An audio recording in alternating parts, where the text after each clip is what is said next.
오는 28일 더불어민주당이 차기 원내사령탑을 선출합니다. OBS는 원내대표 후보자들을 만나 이야기를 듣고 있는데요. 오늘은 박광원 의원입니다. 안녕하십니까? 안녕하세요. 반갑습니다. 박광원입니다. 네, 먼저 원내대표 출마의 변부터 들을 텐데요. 의원님만의 차별화 포인트도 곁들여 주시죠.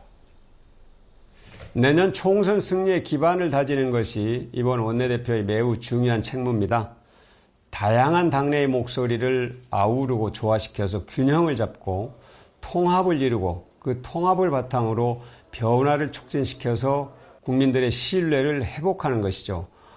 저는 국민들과 또 당내 소통을 강화해서 더불어민주당이 국민 속에 더 확실하게 뿌리내릴 수 있도록 하는 여러 가지 정책과 또 입법과 예산을 우리 모든 더불어민주당 의원님들과 함께 해나가도록 하겠습니다. 의원님은 비교적 개파에서 자유롭다, 색이 옅다 이런 평을 받고 계십니다. 이것이 장점일 수도 있지만 반대로 당내 구심점 구축, 리더십 확보에 어려움이 있지 않겠느냐라는 평가도 있는데 어떻게 생각하십니까?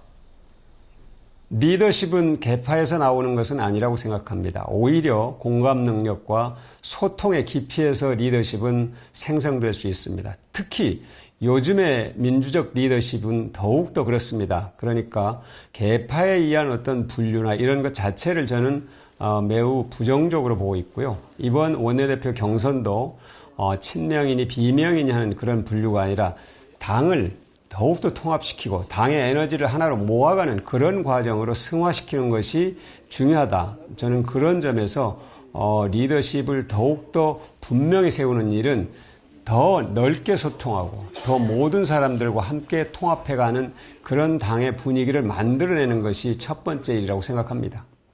네. 자, 전당대회 돈봉투 의혹으로 당이 시끄럽습니다. 송영길 전 대표는 조기 귀국을 사실상 거부하고 있는 것으로 보이는데 이번 사태를 어떻게 극복해 나가실 계획이십니까?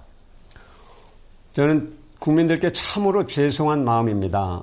더불어민주당의 한 국회의원으로서 그리고 한 정치인으로서 정말 얼굴을 들 수 없을 만큼 무거운 마음입니다. 사실 정치권에서 돈의 얘기가 사라진 것은 꽤 오래된 일이라고 저는 생각했는데 최근에 이런 돈봉투 얘기가 더구나 우리 당에서 나왔다는 것이 정말 저는 뭐라고 국민들께 말씀드릴 수 없을 만큼 죄송한 마음인데요. 지금 이 사태는 너무너무 심각하고 중대한 사안이기 때문에 우리 당의 모든 분들이 다 이건 나의 책임이다. 나의 잘못에서부터 시작됐다. 우리 모두가 책임을 느끼고 우리 모두가 쇄신해야 된다. 그런 각오를 다지는 계기가 돼야 된다고 생각합니다. 이 문제를 놓고 당내에서 서로 이견을 보이는 것은 바람직하지 않고요. 당 지도부가 보다 더 분명하고 단호한 자세로 이 문제를 처리하겠다는 의지를 가져야 될 겁니다. 국민들께서는 이 사안 자체에 대해서도 매우 심각하게 보시겠지만 이 문제를 더불어민주당이 어떤 자세로 처리할 것인가를 더 유의해서 보실 겁니다.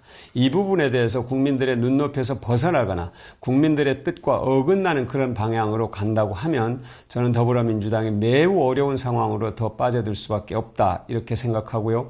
그러나 우리가 제대로 된 자세를 갖고 국민들과 함께 이 문제를 풀겠다. 모두가 함께 이 문제를 책임감 있게 풀겠다는 자세를 가지면 저희는 또 국민들의 신뢰를 얻을 수 있는 기반을 마련할 수 있다고도 생각합니다. 예. 최대의 과제는 당연히 내년 총선 승리입니다. 이재명 대표 사법 리스크가 계속해서 거론될 텐데 이 대표의 향후 거취 어때야 한다고 생각하십니까? 이 부분에 대해서는 이재명 대표께서 아주 분명하게 언급을 했습니다. 그것도 비공개로 한 게 아니고 의원총회에서 의원들 앞에서 공개적으로 얘기를 했는데요. 총선 승리를 누구보다도 절박하게 바라는 사람은 바로 대표다. 이재명 대표다. 이런 얘기를 하면서 총선 승리를 위해서라면 어떤 일이든지 하겠다 하는 그런 자세를 명확히 보였기 때문에 저는 그 이재명 대표의 그런 자세와 발언에 대해 신뢰하고 그것을 존중해야 한다는 입장입니다.